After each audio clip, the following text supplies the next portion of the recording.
Good people, my name is Simon Okelo, and I'm the founder and executive director of One Vibe Africa. I'm here in Rainier and Holy in Seattle, and I'm sitting here with Samini from Ghana. How are you today, my brother? I'm doing great. I'm doing great. Thank you very much for having me. It's Excellent, always a excellent, pleasure to be in Seattle. excellent, Yeah. excellent. We're also here with a beautiful audience. This is the fifth Avole night that we're doing in Cafe Avole, and we are very privileged that we have the support of Pacific Integral that partly sponsored tonight's dinner. We also have representation from Antioch University, as well as Zakiros, and a few other organizations that I may not, mention because I can't see everybody from where I am. But Samini, it's such a pleasure to have you in Seattle, especially in this podcast called Diaspora Connect. The reason why we do this is to demystify the life of African people in America. When we are back home, sometimes people think that Seattle has the streets of gold. So this is really to simplify it so that they know we are in a little cafe, we're having food, and a night like this is really special because a lot of people don't even know you're in Seattle right now. Yeah. What brings you to Seattle? Thank you very much. Music brings me to Seattle. The first time I came to Seattle, I came to visit a friend, and upon that, we realized the potential out here and how much there is that man could tap into. Because most of the times I would usually be in the East Coast because that's where most of the African music is happening. Right. So right. I didn't see much of what was happening on the West Coast till my friend invited me in 2016. That's Kwate. Kwate. Yeah, shout out to Kwate. Shout out to Kwate, Yes, yes. So Kwate invited me. That was the first time I ever came to the West Coast and to Seattle for that matter. So since then, I've had a special vibe with the place, and then I got introduced to a Grammy-nominated reggae production house called Loud City Music. Right. And I had a vibe with them. So since then, I've been doing recordings both in Africa, and then sometimes I sneak in, come out here, do it quietly, and then leave. Right. Then I decided to do an album. Right. So I said, all right, I think I like the way these boys in the West Coast work. Right. And I want to just go down there and then cool off and do the album. So I'm here quietly trying to finish the album, which Staying is due focused. for December.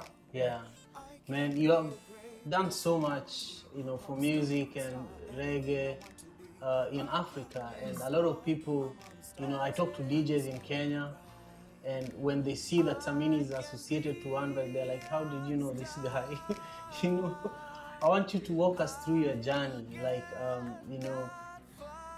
I know part of your story, and I remember there's a time when you were hawking stuff in the streets and helping your mother sell stuff in the street. Yeah. Many people just see you big now, but they don't know the struggles. Can you start from there and just bring us to the present day? Well, back home in Africa, you know that it's culturally part of us to support your parents when they're doing whatever. I am not saying it's not part of other cultures, but what I know and how I grew up, if your mom sells food, if you're growing up as a child and you're able to do things, you're going to be helping your mom with the chores like cleaning the plates or fetching water or doing something to aid her do what she does to be able to feed you guys. So my mom was known for cooking. So she cooked for most of the schools around and most of the people in the community. And so anytime we were on vacation from school, Right. we would help her sell. Right. So I would carry food on my head and follow mom sell. I used to have fun doing that. I used to enjoy doing that because I would do anything to make mommy happy. Right. And mommy is the type that would say, "That's my boy," when you're doing something good. Yeah. And when you're not listening, you are known as the one that's not being good. Yeah. And I would always love to be in mom's good books. So I like to bath because mom likes it when you bath. Yeah. My other brother would not bath and mom would say, You are the dirty one. That's my clean boy. I always love to be called the clean boy. So I will make sure I bath. Yeah. You know, so Yeah. when you carry that thing on your head and follow mom and do that for her, she's like, that's my boy. This one will grow up and come and take care of me. Right. Then you're always encouraged to want to do that for mom because Right. she tells you that you are her hope. You're going to make it happen for her. Right. So Right. that's the part of the story that, you know, I used to play a part in, you know, whatever my parents would do to bring food to the table Right. when there's time. Right. And then when it's school time as well, I would go to school. And then I wasn't the typical classroom type of person, even though I was forced to be good at my books because that's what all my other siblings were doing. So my dad was like, you best get the grades or not in this house. Right. So I would get the grades just to make Dad shut up, really. Yeah, how many siblings do you have? On my mom's side, it's 7 of us, and then my dad has quite a few more. Yeah. So, Like polygamy. Polygamy start. yeah, that's how it started. I'm That's from how a it started. polygamist family Yes, too. my You know? so Yeah, my dad has over 24 children. Wow, so your dad is your dad took the lead then. How many? So How many? my dad is still in the teens. Ah. Teens, yeah, but I think I'm still counting. So maybe when I finish, I'll let you know the number. So you know, I come from quite a big family, and so like each other is all we had. You know, my mom has raised siblings from my dad's first or my dad's eldest wife. Yeah. You know, so I've lived with siblings who come from other women, but when you come and see them and the vibe they have with my mom, you wouldn't even understand that she didn't bear those children. So I grew up in that type of setting. So much love. Yeah, so much love. All we had was us. Yeah. And so it was more, because it was such a big family, we were like our own friends. Yeah. So you would have to do more to be part of what's happening. Yeah. Otherwise, you just have to watch because there's a whole lot going on. Where did the music come in? Like, where did you start? Music. I started music from writing poems. Yeah, writing what I felt like, and then sketching. So I liked to listen to a lot of music as well, and my big brother and my dad played a lot of reggae. So that's what influenced me. So anytime I felt like writing, I would be writing along the lines of reggae. I would be thinking along the lines of Rasta reggae music, because that's what I would hear when they play. Steel Pulse, Bob Marley, Alpha Blondie, Lucky Dube, and then I myself grasped onto Buju, and then from that era. So you go to Jamaica a lot too. yes. And so you have exposure to the entire diaspora from the US, you know, Jamaica, and you in May you were in Germany and all over Europe. So you have a lot of exposure to the diaspora, and you know, you interact with our people that are not at home. What's your experience with that? You know, here in the States, a lot of the time there's tension between Africans and African Americans. But you know, in Africa, we always have this desire to see African Americans. We always want to even hear them talk. You know, it's almost the way Africans love reggae because of Patois. You know, when they hear Jamaicans talk, they're like, oh, you know. Yeah. And tell us a little bit about the challenges you faced as an artist working with other Africans in the diaspora, whether it's African Americans or Jamaicans, and so on and so forth. Initially, what I realized was that there was a good number of people here who didn't know so much about Africa, and all they knew was one jungle, you know, with people on trees, and they didn't care about finding out what the current state of Africa was. That's what I realized from the non-African blacks, and then from the African blacks who had been out here for a very long time.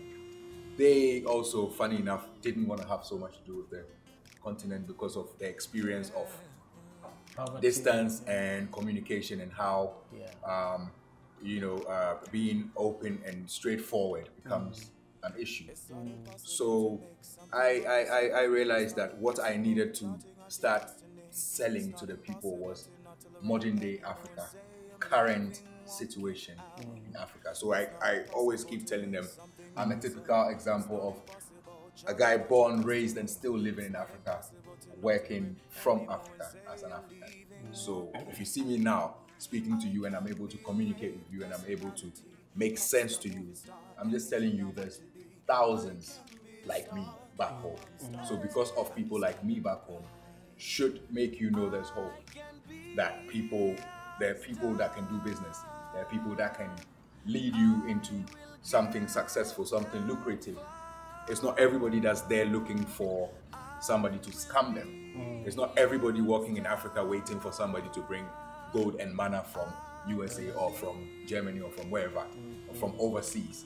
There are today's Africans who have learned IT to 101%. There are today's Africans who are mathematical geniuses, who are there that if you walk into them and you vibe and maybe you find out that what you're trying to do in Africa is just what this person is studying, you would be amazed what they can make your business become. Afro optimists. You understand? So I am selling that to the world now. I'm telling you, I'm an entertainer and I come from Africa and this is 2018 and I can entertain you even if you don't speak what I'm speaking.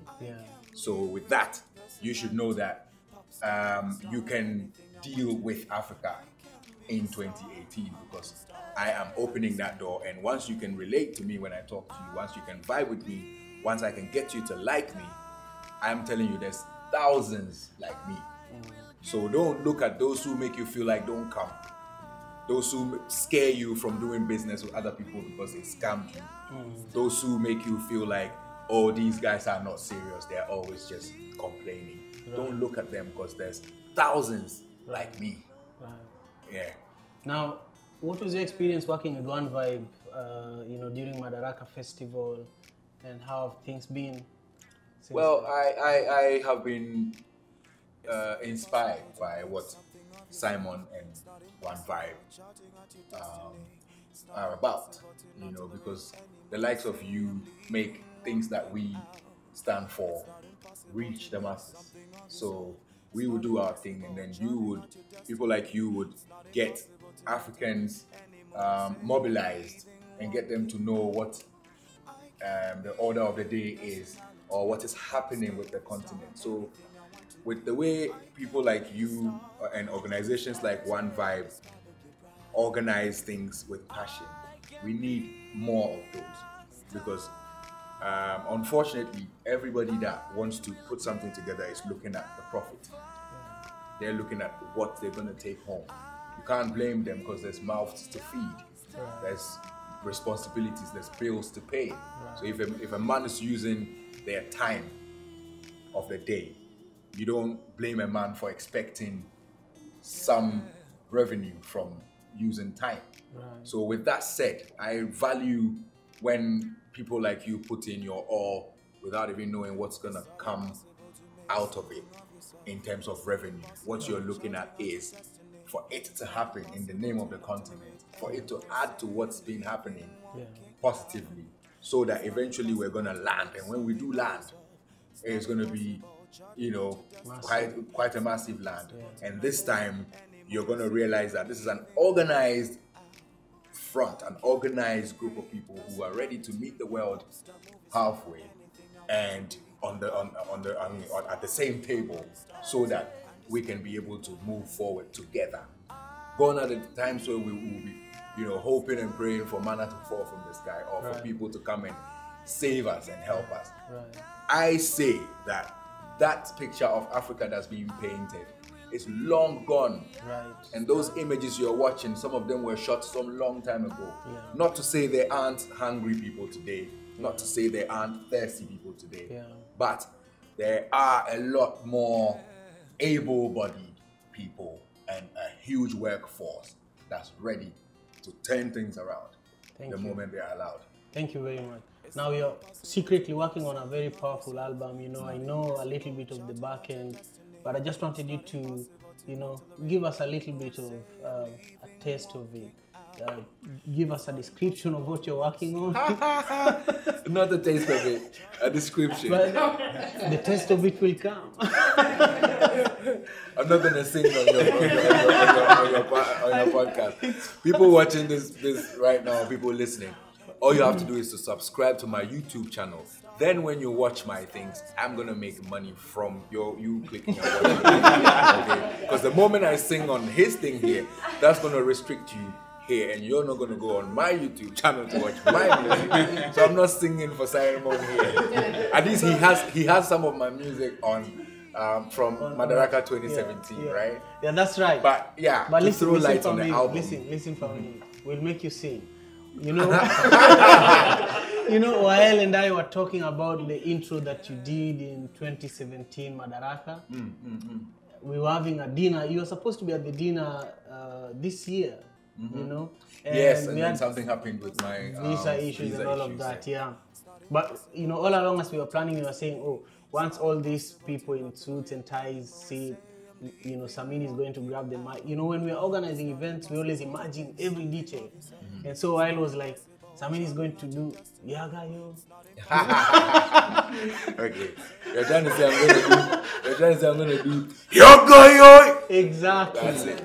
You know, that's the money. That's money. At least just that is fine, right? Now, what is the album going to look like, and what is it about? What's different between this and the last 6 albums you've worked on? Well, the last 6 albums have been my, developmental stage. This is my 7th album, and I've always promised my fans that I'm going to do a reggae album for them, like a strictly reggae album. Most of my music is influenced by reggae, but I like to carry Africa with me. So this album is a reggae album, but it's a very, very African-oriented album. And I am deeply inspired by the likes of the late Lucky Dube, like I mentioned earlier on. And then you have Alpha Blondie, who is now not retired, but he's been there, done that. Yeah. I'm looking at the reggae space now, and I can see that there is a vacancy that I should do something about, and it's for those who are able to do that genre effortlessly, and I think I can, and I am able to. So I'm putting together this special catalog for my fans, this special package for my fans for my 7th album, and it's a strictly reggae album. This is for December.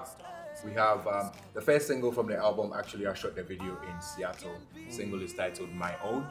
If you have time, check on the internet, check on YouTube. Almost a million views. My Own. Yeah, I think it's over 1 million now. I think it's about 1.2 million views now.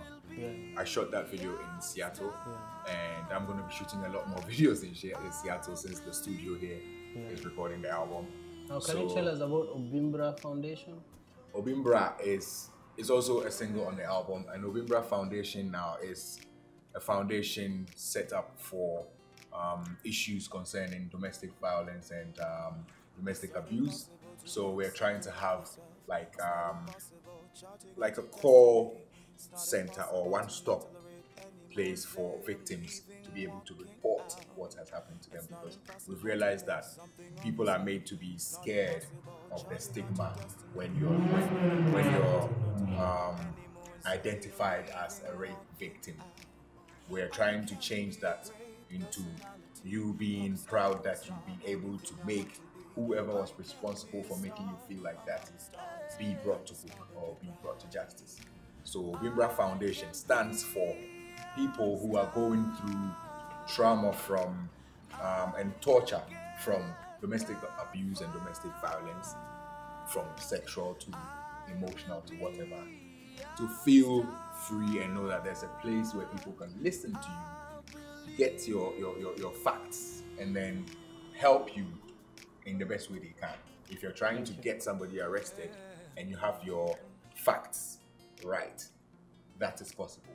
If you're trying to free yourself from the torture and the nightmares that you're getting from whatever it is that you went through, there are counselors and different people that we will be able to link you to. So all of these, this is what Obimbra Foundation stands for. Obimbra simply means somebody help or somebody come to my aid. Yeah. So what's going on for you in 2019? Just give us a quick preview of the whole year? 2019 is going to be a lot of touring after the album comes out in December. So I'm looking at doing various launches in various places. Already we have Australia confirmed, and definitely Seattle as part of the US stops, and then we're doing Europe and UK as well, and then an African tour eventually. Yeah, so there's a lot for 2019. And of course, I always like to advocate on any platform I go about agriculture, and then I like the youth to know that agriculture is not just for the old people, it's not just for people that look dusty and dirty. Agri is actually cool, and I'm a farmer, and I'm trying to let all young people know that agri is cool. So if you think you're cool, you have to have swag and still be able to till the soil.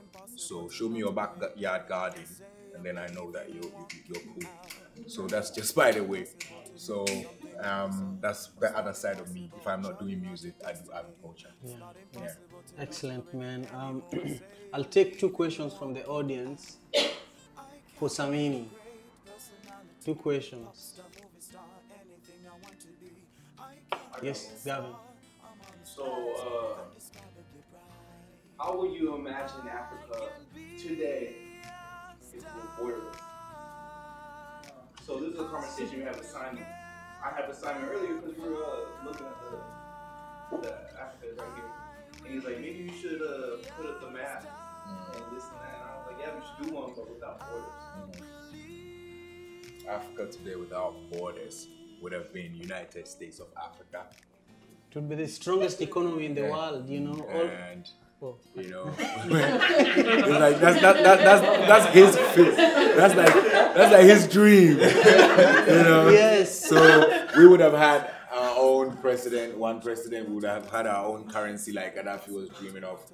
We would have had, if not the strongest, one of the strongest economies in the world.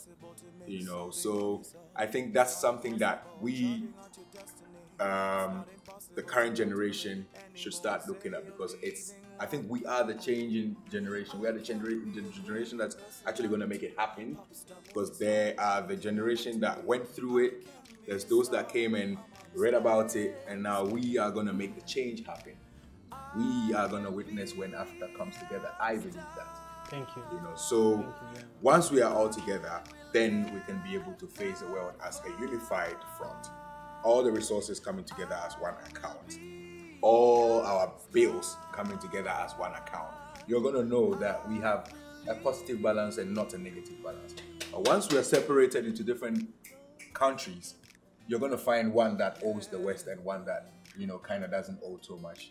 You know, so that's a dream for every African, for us to have a borderless continent. I want to see train move from south to Mauritania, come turn around in Nairobi, go spin around in Lagos, and you know, it's a train, and I don't have to ask permission before I go from where to where. It's happening as we It's speak. happening You know, as we speak.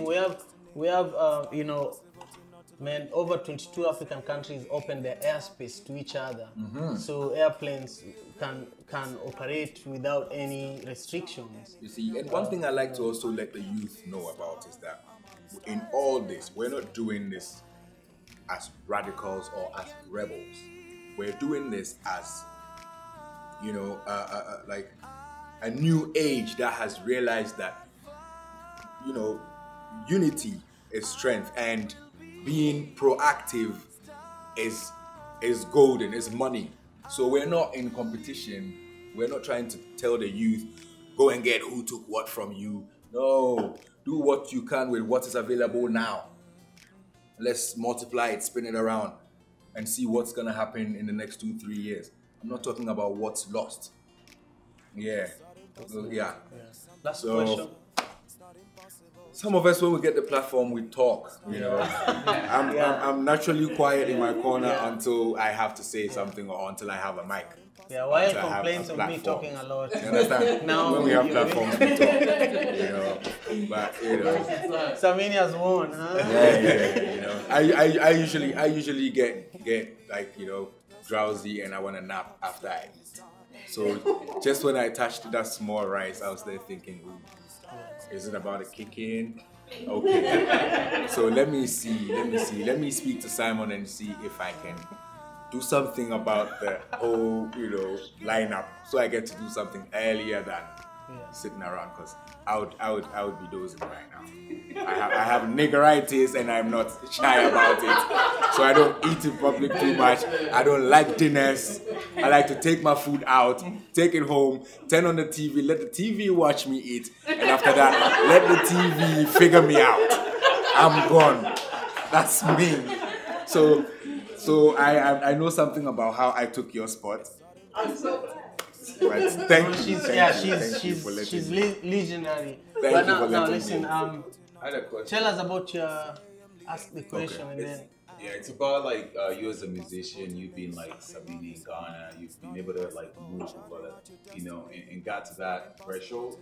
So I'm kind of curious, like your mentorship. Are you able to bring up other artists, like your mentorship programs? I understand because music is a powerful force.